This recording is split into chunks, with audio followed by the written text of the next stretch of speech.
Welcome to One Cool Story, Tales from the University of Oregon School of Journalism and Communication. I'm your host, Julia Bobach, and in this episode, fourth-year public relations student Symone Moore chats with journalism alum Polly Irungu about her successful photography career that included a stint as the photo editor for the office of Vice President Kamala Harris. Find out why she says you don't need to live in a big city to make it big, and hear how a social media internship with NPR launched her photojournalism career. And listen to the end because you won't want to miss her one cool story involving a brush-in with a pretty huge celebrity at the Grammys. Hello, Polly, and welcome to this podcast. Thank you so much for joining us today. How are you feeling? Thank you so much, Symone, for having me. I'm excited. Perfect. Yes. Well, right now, we are recording this episode on the morning of the School of Journalism and Communications commencement ceremony where Polly will be giving the keynote speech. Are you ready to hit the stage? Are you nervous, anxious, excited? How are you feeling? All of that. Everything that you just said. Yes. But one of my mentors, she always tells me to do it scared. And so here I am. I'm excited. Exactly. Even this. I always get nervous when I'm doing interviews, so Yes. I'm excited for all of it. Yes. No, honestly, I already know you're going to do a superb job. So no worries over here. We know that you have a very busy schedule. So we're just going to hop right on into it. Would you mind giving us a little bit of a background of just who you are, your upbringing, childhood, and everything like that? Yeah, so for those who don't know me, I am Polly Irungu. I'm a proud 2017 graduate of the School of Journalism, where I majored in super journalism, which is J School, or all things journalism here. And I've always done photography on the side of things. And so I'm originally from Nairobi, Kenya. We moved to the States, Kansas to be exact, when I was about 3 to 4 years old. And so I come from a very large family. My mom is the oldest of 12. So I have a lot of aunties and uncles here in the U.S., but also a lot of extended family back home. Many who I probably haven't met yet. So hopefully we'll be able to go to Kenya soon because it's been a while. But here at the University of Oregon, I did all things journalism. I never went anywhere without my camera. Just love to tell, stories, meet people through my camera, and just capture everything that was happening, at the campus and around the cities. That sounds amazing. Would you mind kind of telling us about the first moment that you picked up the camera and just kind of more of what brought you to photography? Yeah, so honestly, photography found me in a sense. And so when we moved here from Kansas to Oregon, it was after my freshman year of high school. And we first moved to Portland, Oregon, and it was so hard for me. I really had a hard time adjusting to everything. It was just a culture shock, which sounds funny, saying that as somebody from Kenya. It's take it if you were from Kansas and your family said, you're moving to Kenya. That's how I felt about moving to Oregon. I didn't know anything about Oregon at all besides it's on the other side of the country and it rains a lot. And so, back in Kansas, I was very active. I was very involved in school and even played sports, basketball, volleyball.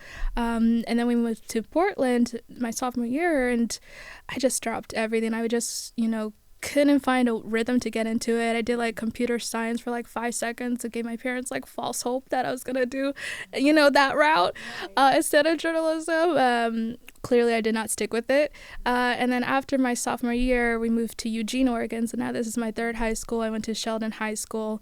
And that's where I picked up a camera really picked up a camera for the first time. I was involved in yearbook on campus thanks to the advice of my academic counselors, who saw that I was struggling and needed some type of creative outlet to get involved and to really just find myself, and make the most of my situation, with the cards I was dealt in that sense. And so I went through yearbook. I loved it. I loved, getting to know people through my camera. At the time, I was working at McDonald's just as, typical high school job. And I bought a camera that I had no business buying.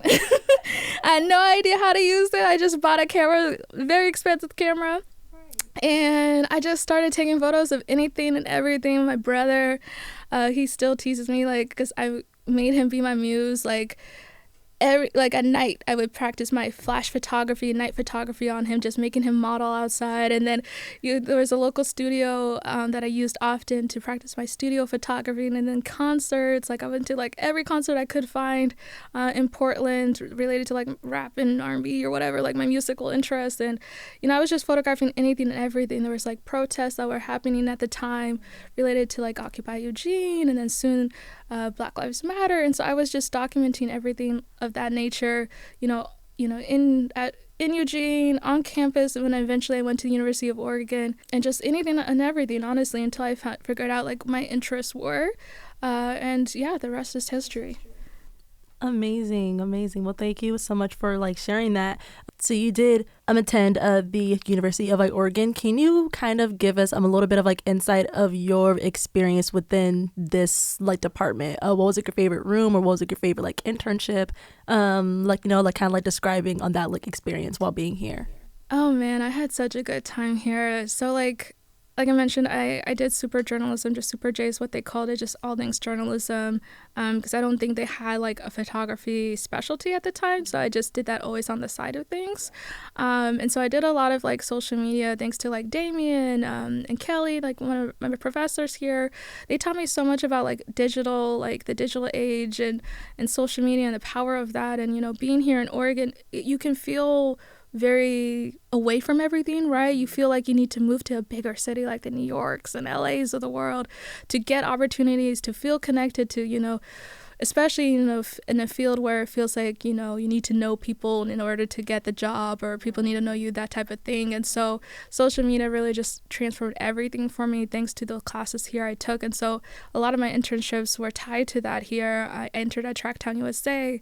I was involved with Pac-12 networks at the time, rest in peace to Pac-12 networks. I know that's no longer, but they had a great production, assistant program that I was able to like work on behind the scenes and learn how to, production works for sports. I did Go Ducks as a video intern. I even interned with the School of Journalism and Communication. They let me take over the social media accounts and interview students and get to know my fellow students that way, and had so much fun. I learned so much, in terms of just social media, writing, and even incorporating photography and just storytelling as a whole through these different mediums. No, honestly, that's so like amazing. Thank you so much for like sharing that. I kind of wanted to mention something because of the culture shock, and I think that's something that is not talked about like enough, like especially being a like Black woman. How was that like adjusting to you being in like classrooms and kind of like adjusting like to you being like the only like Black woman in it, or like what motivated you through like that time period? Yeah, I think this is why community is so important, finding your people, your tribe, whoever, wherever you go, whether it's, in a classroom, in a new city, in a new workplace, whatever it may be. I spent so much time in CMAE, the Center for Multicultural Academic Excellence. I basically lived there with Rosa and all my advisors. Like I lived there, like they were my second home. And then, the cultural clubs that I joined, National Association of Black Journalists, NEBJ, a group of us started the chapter here on campus, and I went like every year and received scholarships from them. And that solidified for me just like the fact that I want to be a journalist, because I went to the conference and I saw hundreds, if not thousands, of Black journalists, especially Black women journalists, out there. And I was like, wow, they are doing this. They can do this. I'm the first journalist in my family, so I didn't know what that looked like. I mean, I didn't even know it was like a full-time profession. Like, yeah, I watched the news, but it never dawned on me like, okay, that I could do that. Like, because I wasn't seeing those examples and I wasn't looking for it. And so seeing them there, and then also learning about like photojournalism as a career path through that conference, and the visual task force within the NMBJ, they gave me a scholarship. And again, some of the two of the women are still mentors to me to this day, like almost a decade later. They still mentor me, they still give me advice, and still help me navigate my career from those relationships I established as a student here, like almost 10 years ago. And Alan Hall, of course. How many sleepless nights have you had in Alan Hall, Symone? Like, endless nights. I'm telling you. So yes, CMA, Alan Hall, all the things, and then just again finding people. I joined the the African Student Association. I joined them, Black Student Union. I just really try to find people who understand, like you were saying, like the experience you're having, as a Black person on campus, but just in general. So it was great to find community here, and just other things like getting involved through my different internships as well. A lot of those folks I met, some of them are still my friends to this day. Yes, no, I feel like for me, I feel like networking and like connections like is so needed like within like journalism period. So thank you so much for like sharing that. Well, from what you have shared, you have done so much time doing like internships and like traveling and just really chasing after what like you want. What happened after you had graduated college? What were like those steps? Yes, so my first internship, kind of like post-grad, but I was still in the middle of graduating, and I think I still had a semester to do, was with NPR in Washington, D.C. I took a semester off. I did that internship. Fortunately, because, at the time my dad was living in the DMV, District of Columbia, Maryland, Virginia area. That's what DMV stands for. Was living there, so I lived with him, and you commuted like literally 2 hours by bus to go to this internship. It was such a grind. Woke up, I think, like 4 a.m., like dedication. It was a grind. I love it. But, exactly, when you want something, no matter how bad, you will wake up early. I mean, even when I was a production assistant with the Pac-12 Networks, when it was like game day for football, I was up at 3 a.m. I was running around giving people coffee. Like, that's what you do when you're earning your, your stripes or your 10,000 hours, for what they say. No job is too small type of, attitude. And so I was really excited because, I applied for that out of a whim. I heard some students like talk about NPR, internships happening. I was like, oh, okay, I'll apply for too. I was like, they're applying, why not me? Not thinking much of it. So with the NPR, they allow you to like pick your top 3. And so photography, social media, and something else was, I can't remember what else was my top 3. I landed on the social media desk. And it was just such a great experience, doing the Snapchat and the Facebook Live and all these things. But during that time, I also made sure to, communicate, make it known, like, okay, I'm a photographer, I love doing this. And, getting to know the photo interns and the photo desk team.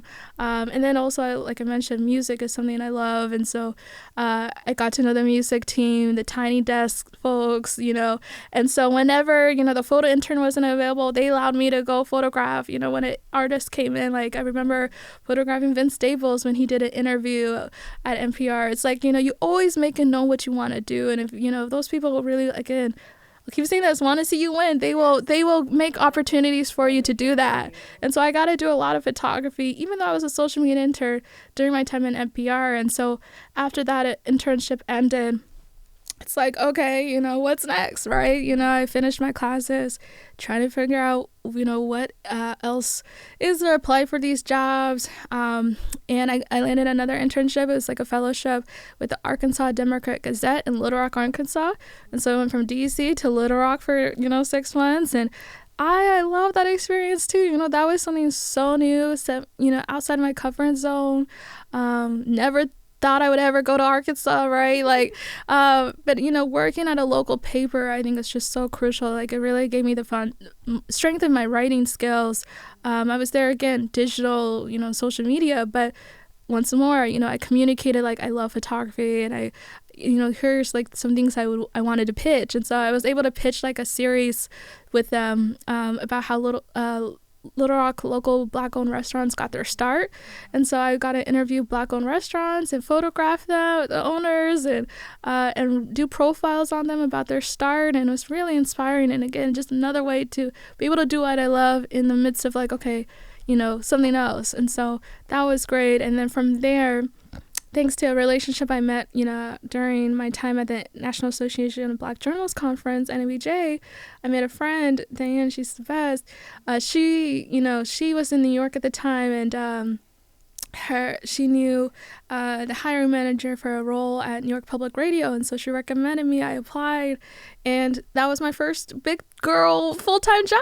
So it's like DC, the Arkansas, and then New York. And so New York, I was working at WNYC's The Takeaway It's an NPR program that was on at the time, and doing social media for them, but then always doing my freelance photography on the side in New York. No, that sounds like amazing. And like, again, all of these like experience, like, it's like, you know, they have shaped you. So I love like these like stories, and you're just like, you know, like evolving, like, it's like so kind of moving on, I want to talk about your nonprofit. I'm a Black woman, I'm a photographer. Can you tell us more about you creating that and how that came to be? Yeah, so it was, again, during my time at the University of Oregon in Oregon, you know, as a photographer, it's already hard navigating the industry. Any industry, honestly, it has its own challenges. And photography is still very male-dominated. And it's still, again, very hard to find, like, full-time opportunities or whatever resources. And so, you know, I didn't know any other Black women photographers on campus. I really didn't. And so, you know, Twitter... I will never call it X. Twitter. I was using Twitter so much. Was one of my favorite social media platforms. Yes. And so I made a Twitter list called Black Women Photographers. Again, not thinking I was going to make a organization out of this. Right, exactly. But I just made this Twitter list as inspiration to myself, you know, to see other Black women photographers across the country, internationally, you know, doing their thing, and seeing that they're doing it, I can do it too. And so fast forward, you know, at the time I was in New York, the pandemic started. I was like, I am not hunkering down in New York all by myself. I got out of there, luckily, right before they closed everything down. And then I like did the, you know, isolation period with my mom in Oklahoma when she was in Oklahoma. And during that time, it was like, again, all these, you know, protests and conversations was happening. It was like, like the peak of the Black Lives Matter movement. Right. And I remember, you know, being at WNYC in New York, and, you know, the editors that I worked with in the newsroom, you know, they were hiring photographers to document the protests, but they were telling me that, you know, they had trouble finding Black photographers. I'm like, we're in New York, right? New York City. Like, where are you at? Right. And you know, you're having trouble hiring Black photographers, and that didn't sit well with me, you know, and so there was all these conversations, and I tweeted on my Twitter list saying like 150 Black women photographers to follow and hire, and that garnered a couple hundred retweets, and photographers started reaching out to me, asking me to put them on the list and things of that nature. And then so I started reaching out to these photographers on the list, you know, asking them, you know, about their experience navigating the industry, and there were so many threads to pull on that were so similar, just the lack of opportunities, lack of resources, the need for community more than, you know, that was already out there, because, you know, there's other organizations that were doing this work, but there was still so much more that needed to be done. And so during that time, my first thing was to do a COVID-19 relief fund, you know, because I was lucky enough to have a full-time job, but there were so many photographers, creatives out there who did not have a traditional 9-to-5 to support them while they couldn't work. Right. You know, these are photographers who are mothers, who, you know, have families to support, you know, just and regardless, anybody, just their everyday livelihood, right? And so, you know, was stripped away to the unforeseeable future, because we didn't know how long this was going to last. Right. And so I made a COVID-19 relief fund on GoFundMe, and I just like tweeted everybody on my Twitter list every day for like a solid 2 months, and I was able to crowdsource a little over $14,000 for Black women photographers who needed immediate support, who were out of work and just needed immediate help for whatever bill or whatever expense, whatever was out of good faith. First come, first serve. And, you know, Kelly Clarkson's show, they noticed that work, and, you know, invited me on to talk about, to talk about my COVID-19 relief fund and the work that my organization was doing to support Black women photographers. So I officially launched the organization in July 2020. So in a few weeks, it'll be 5 years old, which is insane to think about. It's so crazy. Yes. So the first initiative was the COVID-19 Relief Fund, and then since then was the directory. Started with about 100 photographers. Now we have over 2,000 photographers in over 60 countries. Wow. And, you know, now these are also creatives who are multi-hyphenate. So there's some are directors, cinematographers, videographers, producers. It's incredible just to see how people's work and, you know, their career has evolved. as well. Again, like the first thing was the COVID-19 Relief Fund, and now we've established an annual grant cycle. We've partnered with Nikon. We give away, over 50,000 in grants annually to Black women and African women creatives around the world. Yes. And so now, as of like this past week, actually, we've now distributed almost $250,000 in funding, an additional 80,000 in brand new camera equipment, all my mirrorless Nikon equipment. Yes. And it all just started because I needed community. Right. I needed resources. I heard from other photographers who walked similar background to me, walked a similar pathway, whether they were based here in the States or internationally. They all needed support. And so I was like, okay, we're going to do this. Exactly. And it just quickly took a life of its own and grew into this like so much bigger thing, that's not about me. It's about, again, just these Black and African women creatives who, just needed some equity in the industry, and we're providing that. We provide the grants, we provide free workshops, free portfolio reviews, free membership and community, and we do photo walks across the globe. It's really just been nice to see how much it's evolved, and with that, with our members, how their careers develop and evolve. That's how we're evolving too as an organization. So now it's a nonprofit, and it's just been great to see just the life-changing work we're doing.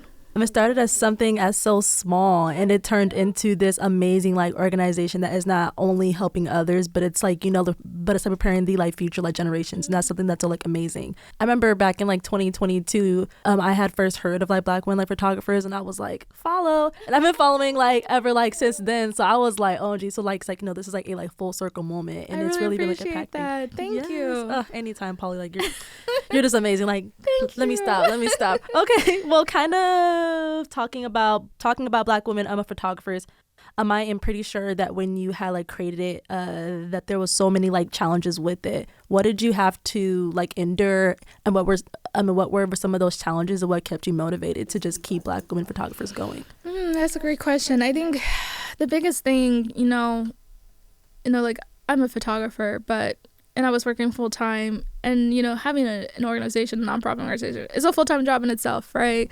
And so something had to give. I had so many sleepless nights.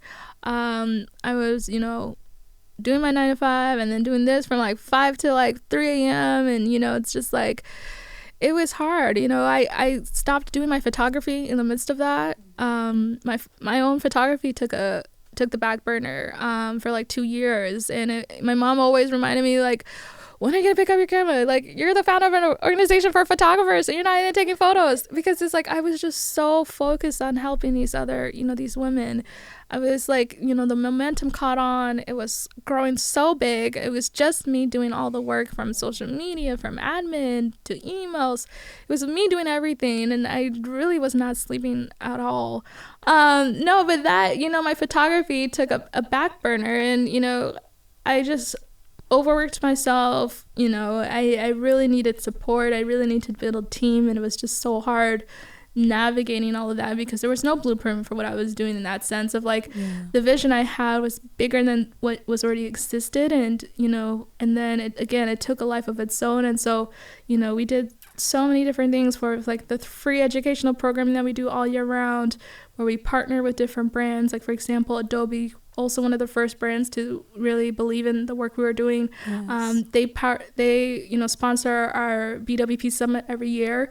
It's been like this year will be the 4th year of that.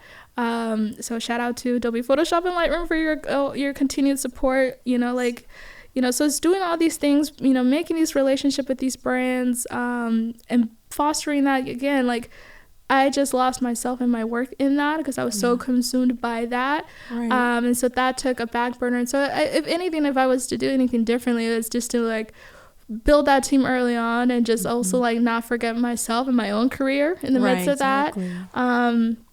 But again, like, with the support, I realized, okay, it can work on its own. Just figuring out how to make it run on its own was hard. But thankfully, you know, had support. My family, you know, my sister, she helped and came on as an executive director to, like, again, do a lot of the logistical work, and really keep it going when I needed to shift priority to my own career, which I was doing the past 3 years, you know, working at the White House. I couldn't do this. Right, so I needed somebody to, like, you know, take it on and do it. And so my sister stepped up and helped run it, you know, when I was focused on my own career. So, yeah. Well, thank you so much for sharing that. And speaking of, like, the White House, your career has taken you everywhere, and you landed at the White House. Like, how was that, like, experience? Like, how was that, like, application process? Like, was it tedious? Tell us about that. You know, again, I always tell people, you never know where life will take you, so you should be able to adapt and just be open to, again, evolving or starting over as many times as you want. So as a photographer, you know, when building this organization, I knew that photo editors, what they were, and photo editors, for someone who may not be listening, and not know, you know, a photo editor can look like different things at different places. So like a photo editor at a magazine or at the New York Times, for example, they are in charge of finding and hiring photographers. Or a photo editor at, you know, I don't know, maybe People magazine, maybe they find and hire, but maybe they also edit the photos, like retouching in that sense. You know, photo editor can look different at different places, but in the sense of what I was doing in the organization, I knew photo editors, a lot of them were the ones responsible for hiring photographers. And so I wanted to know what they were looking for when hiring for myself, but also for the members, you know, in my community, of like how we can put our best foot forward to be hired for these assignments. And I saw there was an internship, a fellowship opening at the Intercept, a news organization. And again, at the time I was working in New York full-time at a full-time job, and I was like, you know what, I'm going to apply for this 3-month fellowship. And, you know, I could only have done that because I had the support of my family. You know, I could live at home off of, you know, because you're living off of a fellowship, 3-month fellowship with no promise of a job guarantee afterwards is crazy. Like, especially during a pandemic, who's gonna leave who's leaving a full-time job in a pandemic? So I'm very blessed I could, like, okay, I knew I was gonna live at home and figure it out type of thing, that I could do that. And so I quit my full-time job. I felt it was like time. I wanted to pivot. I wanted to know what a photo editor was. They were like, are you sure? You know, you're not, this is a fellowship, 3 months. Right. The two editors told me, like, are you sure? I'm like, yes. I am sure. Right, exactly. And I was lucky enough to get it. Philippe and Elise, they were amazing editors and supervisors. And so I got the fellowship. I was there for 3 months. You know, again, they told me there was no job afterwards. They was very clear on that. I was like, I know. It's okay. And so from then, though, I was able to then pivot and get more photo editor opportunities. Like, you just need that one job, that one yes, in order to open up future yeses. Yes. And from that, I was able to work for WeTransfer. They have a vertical called Represent, where they, you know, do all these incredible stories on artists around the globe and just showcase their work. And WeTransfer is a platform people can, like, send photos and videos. It's a sharing, like, it's like almost like Dropbox, but more efficient in that sense. And so, yeah, I worked for their photo art vertical, their photo vertical as a freelance photo editor. Got other, you know, photo editor contracts.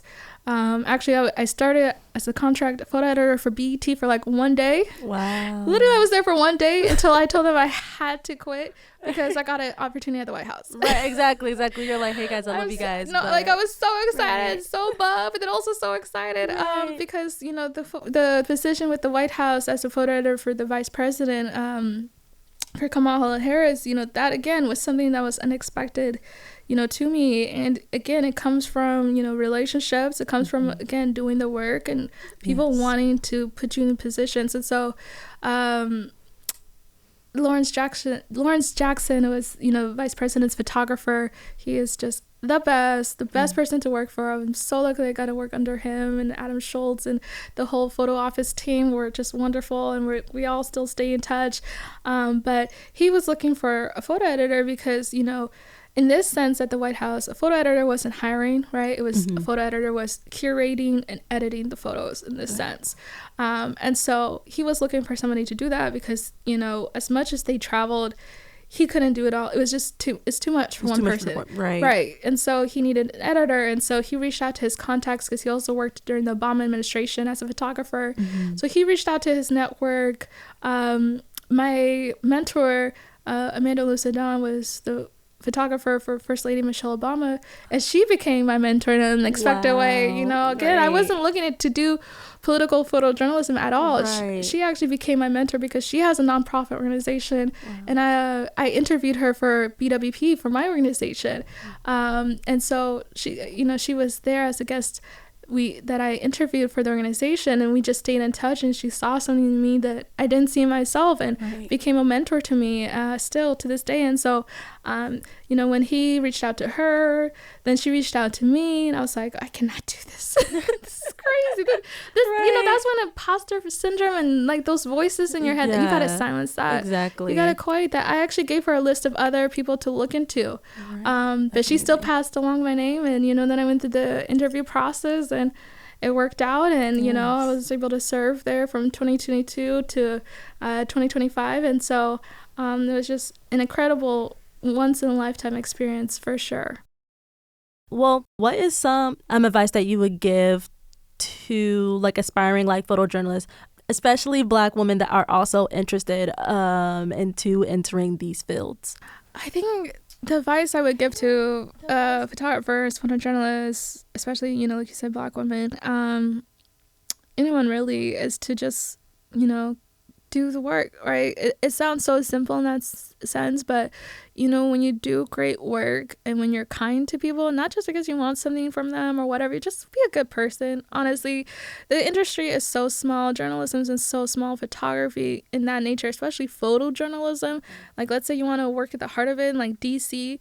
Oh, everybody knows everybody, so your work and your, reputation will, speak before you even speak, right? Like, so if you are known for good work, or if you're known for being good and playing well with others and being kind, and people will know. And if you're not, then people also know. So it's like, you may not think about it now as a student or, or as a graduate or whatever, or especially living in a big city, but industries are so small. And I always say, like, people are like 1 degree from separation from each other, right?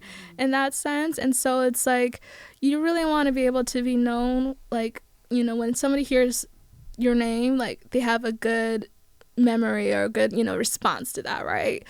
That is the hope and goal, because those are the people who will be your references. Those are the people who will hire you, recommend you for something, an opportunity that they can't take on. Like, so honestly, it's just that simple. It's just do good work, be a good person, and people will want to, help you and want you to win and look out for you. And honestly, it really is that simple. I kind of want to get into like another topic. I heard that you had traveled to shoot photos for the Grammys. How was that process? Yeah, so some at the time, my friends here, her name was Mahiska. She is so nice. Her and her twin sister loved them so much. They had a relative who was in Hollywood in that mix. And he was like looking for an assistant, and I was like, oh my God, me? What? And so before I did that, me and my mom had like the biggest fight we've ever had today, of traveling to LA, by myself, going to Los Angeles. So first time I think majorly traveling by myself for something related to work, and so it's a very fresh, I think I was a freshman, it was like a new experience. And my mom was like, you're going to pay for this yourself if you're going. She did not want me to go at all. She's like, earn it, she's right. Typical. Right. Exactly, and I grew up in a very traditional African upbringing, where, again, these experiences of photography and journalism wasn't seen as a real career path. Right.